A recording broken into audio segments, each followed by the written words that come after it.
เตือนคนอื่นพันครั้งยังไม่ยากเตือนตนจากความหลง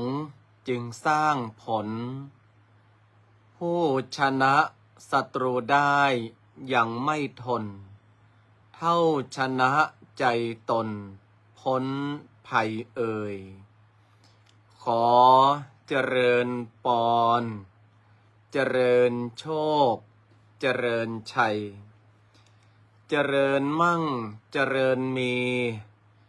เจริญสรีสวัสดีกับท่านศรัทธาสาธุชนคนดีFC รายการทุกท่านมาพระมาแล้วหนาญาติโยมศรัทธามาฟังพระครูวิโรจน์ชยาภรณ์กับรายการธรรมะนึ่งกำลังใจสไตล์ล้านนาโดยอาตมาพระครูวิโรจน์ชยาภรณ์ในวันนี้ก็เป็นแถมวันหนึ่งที่อาตมาภาพได้นำรายการมาพบปะกับบรรดาศรัทธาญาติโยมก่อนเวลาเพราะว่าวันนี้อาตมาภาพได้รับอาราธนาจากท่านเจ้าคุณพระวชิระภาวนาเจ้าอาวาสวัดพระพุทธบาทตากผ้าพระอารามหลวงเจ้าคณะตำบลมะกอกเพื่ออาตมาภาพไปเป็นองค์แสดงพระธรรมเทศนาในการบำเพ็ญกุศลศพหลวงพ่อท่านพระครูพิสารวุฒิคุณเจ้าอาวาสวัดหนองซอยที่ได้ถึงแก่มรณภาพลงไปค่ำคืนนี้ก็เป็นค่ำคืนสุดท้ายก่อนที่จะทำการปิดศพไว้อาตมาภาพก็จะออกเดินทางในเวลาทุ่มเพราะว่าทุ่มครึ่งเพิ่นก็จะเริ่มในการประกอบพิธี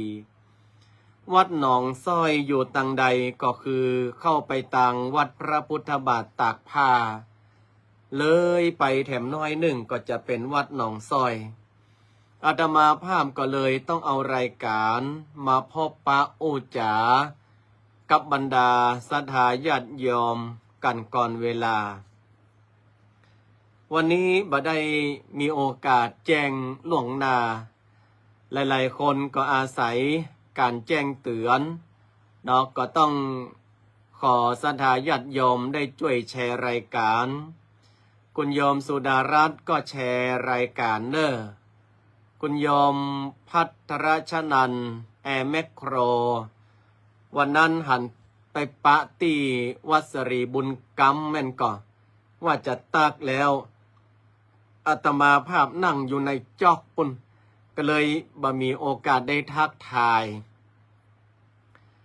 โยมแม่สุแก้วคำอ้วนจากบ้านศรีโพธารามคนใดตุเจ้าใหม่ไปอยู่โอ้ถ้าจะรับม่วนนอนม่วนเนาะแล้วแม่ทองพูนพงธรรมเนาะสาธุอนุโมทนาที่ได้เข้ามาแล้วก็ได้ได้จ๋าได้ได้เอ่ยกับศรัทธาญาติโยมท่านสาธุชนในหลายๆเรื่องในหลายๆสิ่งที่อาตมาภาพได้พบปะมาหรือได้หูได้หันได้ฟังมาก็เอามาเล่ามาจ่าให้ศรัทธาญาติโยมท่านทั้งหลายวันนี้พอดีหันข่าวอยู่ข่าวหนึ่งหันแล้วก็ตะเตือนไต่ศรัทธาญาติโยมทั้งหลายสะเทือนใจอย่างใดโยมแม่ไหวพาพินีโยมแม่สมบูรณ์มาจ้ะข่าวนี้เนี่ยอาตมาภาพก็ไม่ได้ไปอ่านโดยรายละเอียดเนาะไปปะตอนที่นั่งรอคุณหมอวันนี้คุณหมอวิวัฒน์เพิ่นก็ได้นัดอาตมาภาพไปเป็นครั้งที่3เพื่อที่จะดูแลอาการตอนนี้ 95% ก็ดีขึ้นมาละเปิ้นก็ฮื้อฉันยาแถมชุดหนึ่งเพื่อฮื้อมันหายสนิทฮื้อมันดีขึ้น 100% เนาะอาตมาภาพก็มานั่งดูข่าวเนี่ยเปิ้นบอกว่าแม่ แจ้งความยับลูกแม่แจ้งความจับลูกตัวเองเพราะว่าลูกตัวเองเนี่ยมันติดยาสถาญาติโยมแล้วมันก็เอาเข้าเอาของเนี่ยในบ้านในจองไปขายหมดจนมาเหลืออันยังแม้แต่ชิ้นเดียวคนเป็นแม่เนี่ยบ่ฮู้ว่าจะเงี้ยอย่างใดอู้ก็แล้วร้องไห้ก็แล้วเนี่ยลูกมันตึงบ่ฮู้เนื้อบ่ฮู้ตัวอาตมาภาพได้อ่านข่าวนี้แล้วก็สะเทือนใจเนาะคุณครูณัฐกิจแสดงความยินดีตัวเนอะตึงมาพดมาทางเพศสักคาบบ่รางวัลที่5เปิ้นนี่นะเข้ามาสะเทือนใจอย่างใดว่าคนเป็นลูกเนี่ยทั้งที่แม่บอกก็แล้วให้ก็แล้วยังบ่หันว่าน้ำตาแห่งความเป็นพ่อเป็นแม่นั่นน่ะมันจะไปปรับจิตต้อมใจมันก็ยังคนครัวเอาไปขายอยู่ตึงมาฟังแม่ว่าแม่เดือนก็เป็นยี่เขี้ยวเข้าใส่คำว่ายี่เขี้ยวในหมายความว่ายันเขี้ยวยันกลางแม่มันก็กลัวกะเพราะว่าลูกตัวติดยาบ่เดี๋ยวไปอันอย่างแหงไปเนอะมันจะเงียฮือแถมแล้วสุดเต้าตีสุดอดเต้าตีอดใดเนาะคุณแม่พิชยาเนาะอาจารย์วัฒนีคนเป็นแม่นี่นะฮักลูกจนเสี่ยงตีฮักอะแต่ว่าเมื่อถึงขั้นไปแจ้งความยับลูกตัวเก่าแสดงว่าอดจนถึงตีตุกแล้วก็เลยไปแจ้งความยับลูกตัวเก่ากราบไหว้ศาลหลวงพ่อท่านพระครูสถิตธุราธรหลวงพ่อเจ้าวาดวัดสันขยอมอำเภอสันทรายโยมแม่เกศรคุณโยมพนิตราพันนิตราคุณลุงสุพัฒน์เนาะแล้วก็คุณนายหนิงสายวงสาตุก็คือมันจะอดจนถึงที่อดเสี่ยงจนถึงที่เสี่ยงอ่ะก็เลยไปแจ้งความยับลูกตัวเก่านักข่าวไปสัมภาษณ์เพื่อก็บอกนักข่าวพร้อมทั้งน้ำตานะแม่คนนี้นะว่าคนเป็นแม่บ่มีแม่คนใดที่บ่ฮักลูกแต่มันเหลืออดเหลือทนแล้วก็เลยขอตำรวจเอาไปปรับเอาไปบำบัดให้มันดีขึ้นกรรมนักข่าวถามว่าเมื่อเปิ้นออกมาแล้วจะฮับปิกมาอยู่ก่อนแม่ก็บอกว่าฮับมากะเพราะว่าเขาเป็นลูกอีแม่ก็มีความหวังว่ามันจะดีขึ้นเนี่ยบางคนนี่นะเราก็ท่านพระครูสถิตธุราธรรมว่ารับฟังโยเนอร์แล้วบางคนเนี่ยถ้าไผ่กล่าวไผ่ว่าไผ่ตักปัดไผ่เตือนนี่บักให้ชอบมันก็เกิดอาการหัวฟัดหัวเวียงเป็นโคตรเป็นเกียรติทั้งที่ว่าคนเตือนนะเปิ้นมีความหวังดีอย่างเช่นว่าพ่อแม่ลุงป้าน้าอาอย่างอีเป็นต้นภาษาเจ้าท่านโยมอ้อยเจ้าโยมอ้อยสีพูนเนาะสาธุอนุโมทนาเนาะอย่างคุณนายหนิงอย่าหันลูกหันหลานมันไปทำในสิ่งที่บดีเฮาตักเฮาเตือนไปโอ้เขามันยี่เขี้ยวใส่ เป็นสวือใส่ทั้งที่เฮาปรารถนาดีจิตใจของคนเตือนนี่มันก็วูบว่าไปเหมือนกันหรอกบางคนเนี่ยติเพื่อก่อแต่บางรายเนี่ยติด้วยความอิจฉานี่ก็ห้ามว่าแต่ถ้าติเพื่อก่อนี่ก็ต้องจงฟังเพราะว่าอันดับแรกเราต้องเตือนตัวเก่าก่อนอัตนาโจทยัตตานังจงเตือนตนด้วยตัวเองเมื่อมาชอบฮื้อไผ่มาเตือนตัวเองเฮาก็ต้องเตือนตัวเก่าเตือนตัวเก่าด้วยวิธีใดบ้านกูบ้านมีกระจกอาตมาภาพเชื่อว่าอย่างนั้นแม้แต่บ้านป่อเลี้ยงสัตว์สิทธิ์กิจงามจากวังเหนือเนาะแล้วก็คุณครูน้อยรัตนาเนี่ยทุกบ้านเนี่ยล้วนมีกระจกแม้แต่วัดอาตมาภาพที่ห้องน้ำห้องตาที่อ่างล้างมือล้างหน้าก็มีกระจกเพื่อเฮาถามตัวเองสถาญาติโยมทั้งหลายเนอะเพื่อเฮาถามตัวเองว่าวันนี้เฮาทำดีอะไรบ้างวันนี้เฮาทำดีอะไรอย่างพ่องเ เฮาไปจ่วยวัดจ่วยวาจ่วยบ้านจ่วยจองอ๋อ4,000กะหันเป็น PUN นึกว่า4,000 อ๋อคุณยอมอ้อย4,000เนาะสาธุเนี่ยเปิงอาตมาภาพมาได้ไปต่างประเทศก็เปิ่นนะวนเวียนอยู่ตรงมูตาขี้เล็กเนี่ยเนาะเนี่ยถามตัวเก่าว่าวันนี้เราทำดีแล้วหรือยังอย่างน้อยก็ทำดีแค่สักอย่าง2อย่างภายในวันเนี้ยก็ดีแล้วอาจจะมานักมาหนาบามากมาไมแต่เฮาก็ทำดีแค่สักอย่าง2อย่างอาตมาภาพก็ได้ไปร่วมกับกลุ่มพี่น้องอสม.แล้วก็ท่านอาจารย์พระศิลป์ไปแจกแพมเพิร์สแจกข้าวสารแต่ว่าวันนี้อาตมาภาพมาได้ไปแต่ก็ได้ฝากข้าวสารไปท่านอาจารย์พระศิลป์เปิ้นมีแพมเพิร์สอาตมาภาพมีข้าวสารก็เอาข้าวสารฝากไปศรัทธาญาติโยมทั้งหลายแล้วก็อาตมาภาพก็มานั่งเตรียมเรื่องที่จะไปเตรียมเรื่องที่จะออกรายการท่านอาจารย์พระศิลป์เปิ้นปีกมาเปิ้นมารายงานว่าวันนี้แจกเรียบร้อยแล้วผู้ชราติดบ้านติดเตียงเปิ้นฝากขอบคุณมาตัวแค่เนี้ยอาตมาภาพก็ใจฟูละดภาษาสมัยใหม่นะคุณแม่เรื่องไรใจฟูแล้วถึงแม้ว่ามาได้ไปแต่ว่าใจดีแล้วคนที่เปิ้นรับข้าวสารไปรับแพมเพิร์สไปเปิ้นมีรอยยิ้มเปิ้นมีกรรมขอบคุณเปิ้นมีจิตใจที่ชุ่มชื้นดีขึ้นแสดงว่าวันนี้อาตมาภาพทำดีแล้วลูกเนาะเอาข้าวสารฝากไปก็ทำดีแล้วก็เลยหน้าอาตมาภาพก็เลยแช่มชื่นยกเว้นเส้นผมเนี่ยมันมาตวยเส้นผมทรยศ หน้าตาก็แช่มชื่นจะดีอ่ะ อาตมาภาพถึงหนามตดไปเลยนะแม่อรวรรณวงศ์พันธ์เนาะโยมแม่ไหวบอกว่าพรุ่งนี้โยมแม่ไหวจะครบรอบ67แล้วเนอะเจ้าวันพรุ่งนี้จะปั้นปอนให้โยมแม่ไหวพาพี่นีเนอะวันนี้เปิ้นจะวันพรุ่งนี้เปิ้นจะแฮปปี้เบิร์ธเดย์เปิ้น67เนี่ยแม่ไหวพาพี่นีเนาะ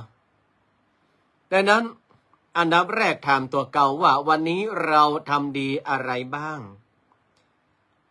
ถ้าหากว่าเราทำดีสักอย่าง2อย่างให้ชมตัวเองโอ้วันนี้พระครูวิโรธเธอนี่เก่งขนาดเลยอะวันนี้เอาข้าวสารฝากไปคนรับเปิ้นก็ดีใจ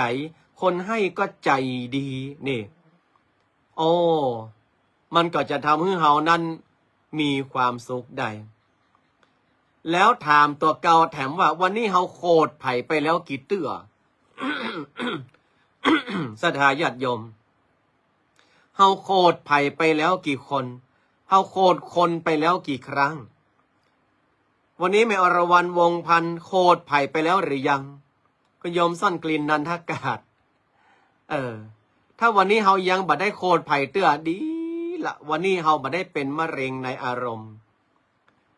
มันก็จะทำให้ชีวิตของเฮานั้นยืนยาวต่อไปถ้าวันนี้เฮาโคดคนนั่นไปเตื้อหนึ่งละโคดคนนี้ไปเตื้อหนึ่งละเฮาต้องมาถามตัวเก่าว่าสิ่งที่เฮาทำไปเนี่ยมันดีก่อน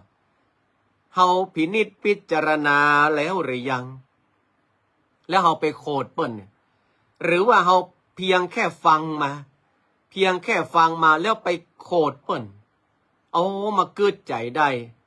เฮาบ่ต้องไปโคดเปิ้นละเพียงแค่ฟังมาบ่ได้เรื่องบะหมี่เข้าแปลงใส่เรื่องใบใหญ่เข้าแปลงเอาจังมันเตอะอย่างอาตมาภาพนั้นนะถ้า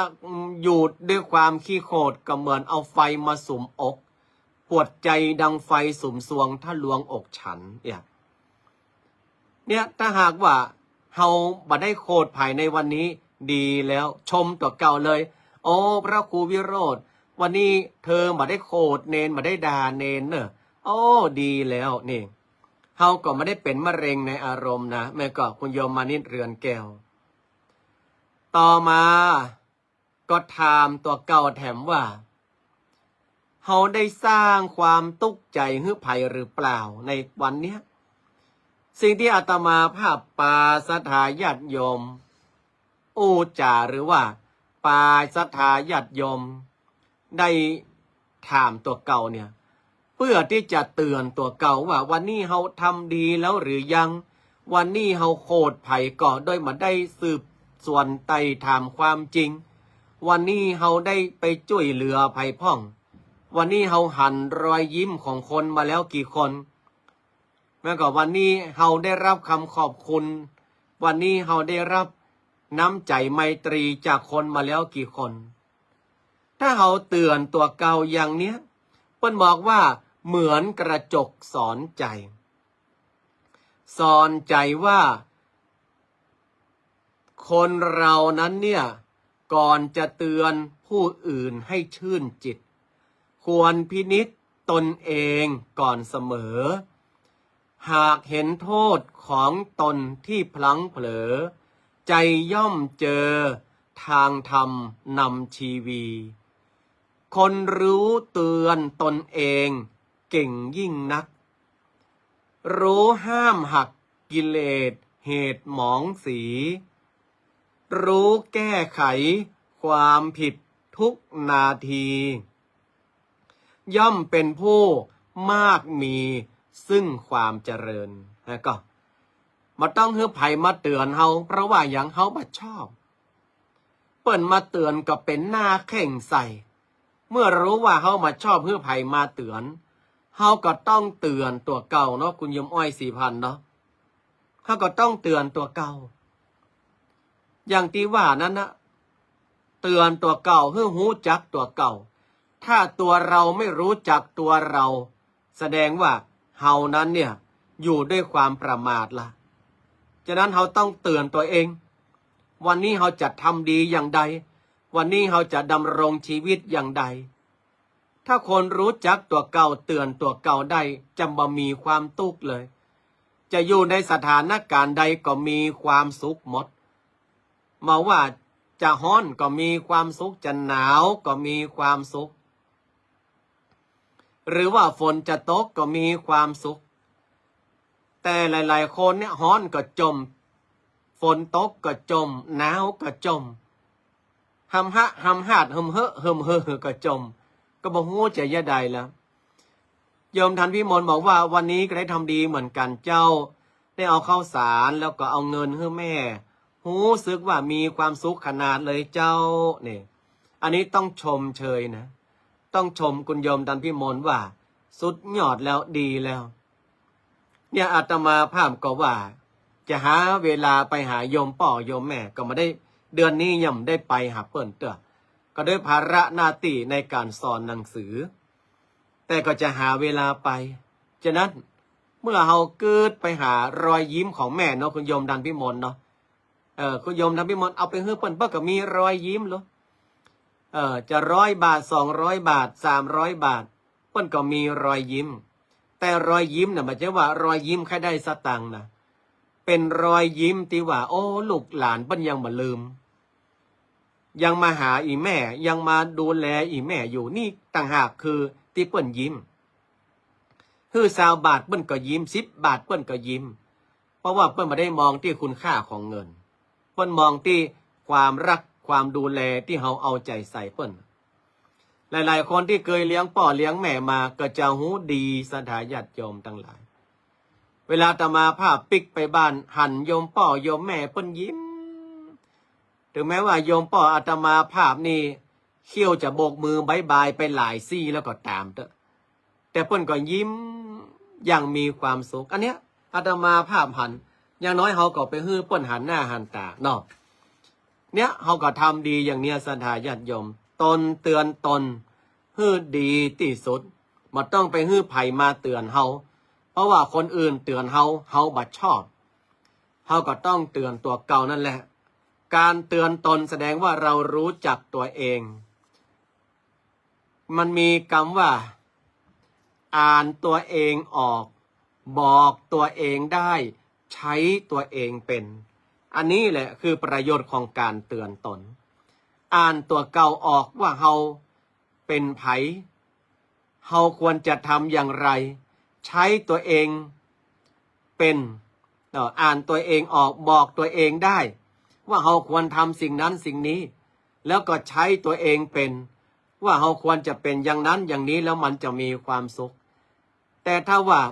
อ่านตัวเองไม่ออกบอกตัวเองไม่ได้ใจตัวเก่ามาเป็น มันจะเป็นดังเรื่องที่อาตมาภาพจะยกเป็นนิทาน เรื่องเล่าให้ศรัทธาได้ฟังเนี่ย มีลุงใจกับไอแซมเนาะเป็นครั้งข่าววันนี้นะ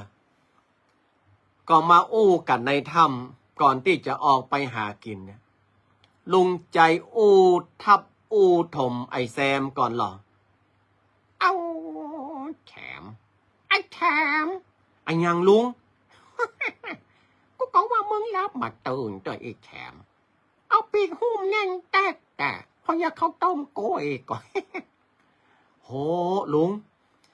ก็กำเดียวก่อนการอมันมืดแถมหน่อยก็ออกไปกาตอนนี้มันยังบ่มืดแต่ตลอดลุงจะฟังยังไอ้แถมมันเมาขี้ค้างยังมึงอยากจะบาดแถมบ่มันยังมาได้ไปไหนรับลูกเจ้ากินพักตังป่ายรับลูกควายได้กินพักตังเก้าเนิดแถมไผบอกลุงแม่ต้อยอรพันธ์ อรวรรณของพันธ์โอ้แม่ต้อยบอกกะแน่นอนกะโอ้บอกว่าแต่ผมออกไปมาใดผมก็ตึงได้กินได้อีกแถมแต่นะกะน่าจริงเฮามาแข่งกันบอดแถมแข่งอย่างใดว่ามาจับเวลาถ้าไผไปโวยปิ๊กโวยแล้วได้กินคนนั้นชนะสองข้างข่าวสองตัวนี่มันอู้กันเหรอเอาวันนี้จะแข่งกินอะไรยังผลไม้น้อมแนม มากินผลไม้แล้วกินยังแข่งกินเลือดแถมเลือดงัวเลือดควายเลือดไก่ได้หมดอันได้มามีปัญหาแต่ว่าลุงแน่ก็อันแรกแล้วจะหาว่าคุยแฉบทำให้ลุงเป็นบ้านะบ่าลุงออกไปครับเดี๋ยวนะปิกมาปัดโอ้โหเต็มปากเลยจะแฉมเอาละงั้นผมจะไปก่อน แล้วก็ให้ลุงไปทีหลังหรือว่าลุงจะไปก่อนผมก็ได้นะไม่มีปัญหาลุงไปทีหลังมึงก่อนได้แฉมอ้าวกูจะจับเวลาโน่นี่จับเวลาปุ๊บ ไอแซมบินออกไปสถาญาติโยม ไอแซมบินออกไปได้สัก3 นาทีเนี่ยไอแซมบินปิกเข้ามาปัตตะเลือดย้อยหิมปากเนี่ย3 นาทีก่อนแต่แฉม ลุงใจ3 นาทีนี่นะผมบินได้ไป2 กิโลปลายพเนอะไปปะคอกควายจัดใหญ่หันก็ฝีมือผมถ้ากูมีแหงกูจะให้หัวดังอย่างนี้แฉมอันนี้มันได้ตึกมาเอียกูจะเป็นลมเอาละลุงตาลุงแล้วผมจะจับเวลาถ้าลุงมาจ้าเหลือ3 นาทีลุงการได้เลยแถมลุงใจบินชับออกไปนาทีเดียวลุงใจบินชับไปเข้ามาเลือดเต็มปากล่ะลุงใจอันนี้นาทีเดียวแถมแล้วจะหาว่าคุยลุงนี่สุดยอดลุงไปเชาะว่าหากินที่ไหนก็โถตะกี้ผมบินออกไปยังมาหันมึงหันเก้าไม้หน้าถ้ำนี่ก็แฉมหันกับต้นไม้หน้าถ้ำเนี่ยต้นจัดใหญ่เหรอก็งั้นนะ ลุงบาหันแฉมกูแช่บินไปไอ้เก้าไม้ดังบ๊อบอันเลือดในปากเลือดหลวงเหรอมันจะเลือดชาด เขี้ยวอย่าช่องทีติดเก้าไม้หมดไอ้แฉมมึงไปเป็นว่าอันที่เลือดเต็มปากเนี่ยมันจะเลือดสัตว์ว่ะ เ เป็นเลือดปากลุงใจเก้าไม้อยู่หน้าถ้ำแต่มันบ่หันข้างข่าวเปิ้นหันหมดอ่ะอันเนี้ยตัวเก่าจะไปอวดตัวเก่านักลำไปเตือนตัวเก่ากะว่าตัวเก่าอายุเต้าอี้แล้วตัวเก่ามีกำลังเต้าอี้แล้วเนี่ยอัตนาโจทยัตตานังนะการเตือนตัวนั้นดีที่สุดแล้วใครจะไปเตือนลุงใจได้ขนาดมาอี้มันได้ยังอูทับอูถมใส่เปิ้นเนาะฉะนั้นก็ขอฝากศรัทธาญาติโยมตั้งหลาย กันเอาไว้ว่าเตือนคนอื่น10,000 ครั้งยังไม่ยากเตือนใจตนนั้นลำบากกว่าหนักหนาเห็นโทษตนแก้ตนได้ใจพัฒนาชีวิตพาพบความสุขทุกคืนวันเตือนตัวเก่าดีที่สุดถามตัวเก่ากูวันเด้อแล้วเราก็จะมีความสุขได้ลุงหนานทานลุงแซมจะมาแม่ห้องสอนเมื่อใดครับนะเพี้ยวห้องหรือยังไงหรอโอ้ไปจะต้องเป็นnumber 1กับพี่หนานทันเฮ้ยเป็นnumber 2 number 3นี่มันไปเนอะต้องเป็นnumber 1หมายความว่าใดอยู่คนเดียวจะไปแอลสักวันอยู่เนอพี่หนานวัฒนันเชิดชูศิลธรรมเนาะเอาละก็ขอฝากฮือท่านทั้งหลายไว้เป็นข้อคิดในค่ำคืนเนี้ยในเรื่องของการเตือนตนด้วยตนเองเนาะแล้วก็สำหรับศรัทธาญาติโยมท่านสาธุชนอาตมาภาพก็ยังเปิดรับสายบุญสายศรัทธาอยู่เนอะสายบุญสายศรัทธาที่จะมีในงานไหว้ครูประจำปีก็ยังเหลือแถมหลายบุญอยู่เนาะเป็นสะพานบุญบอกกันไปทำบุญได้ตามเจตนาศรัทธาของท่านอาตมาภาพก็จะประกาศบุญไปเรื่อยๆเนาะโดยเฉพาะบุญเจ้าภาพถวายพระสงฆ์สามเณรของวัดโบสถ์น้ำดิบจำนวน17 ตนเนาะก็17สังฆทาน17เจ้าภาพก็เจ้าภาพละ500 บาทเนอะถวายพระสงฆ์สามเณรวัดโบสถ์น้ำดิบเนื่องในงานไหว้สาครูบาอาจารย์ประจำปีก็สามารถรับเป็นเจ้าภาพกันได้เอาละสำหรับในวันนี้บอกบุญเจ้าภาพสังฆทานไปก่อนบุญ1แล้ววันหน้าก็มีแหม2บุญเตกันที่อาตมาภาพจะบอกศรัทธาญาติโยมส่วนโลงศพนั้นก็เหลือแถม2แก่นที่ยังขาดเจ้าภาพเนาะแก่นละ 2,500 บาทเฮาจะถวายโลงศพเฮาจะถวายล่องเพื่อจะสะเดาะเคราะห์สะเดาะภัยจะไปตาลเตียนตั้งแม่ห้องสอนนะมันมีอยู่ในกำกึดนี่ละกระเดียวจะจะกับพี่นานทันอยู่เนาะว่าปีนี้จะจวนศรัทธานาบุญไปตาลเตียนที่จังหวัดแม่ห้องสอนเดี๋ยวจะกับพี่นานทันอาจจะไปนอนสักคืน1เนาะไปซึมซาบวัฒนธรรมตั้งพี่นานทันก็จะเป็นเจ้าบ้านป้าไปกินไปตาลสะพานสูตองเปกาเนาะวัดกำกอกาวัดพระธาตุเจ้าดอยกองมูกาเอียเนาะเดี๋ยวก็กันเด้อเอาละศรัทธาญาติโยมท่านสาธุชนท่านใดกึดใจว่าปีนี้เป็นพยาธิพยำหรือว่าปีนี้การค้าการขายมันยังฝืดยังเคืองก็จะเป็นเจ้าภาพในการตาลล่องตาลลงก็ได้เด้อชีวิตมันมีความสำเร็จชีวิตมันดีขึ้นเหลือ2แก่นสุดท้ายแก่นละ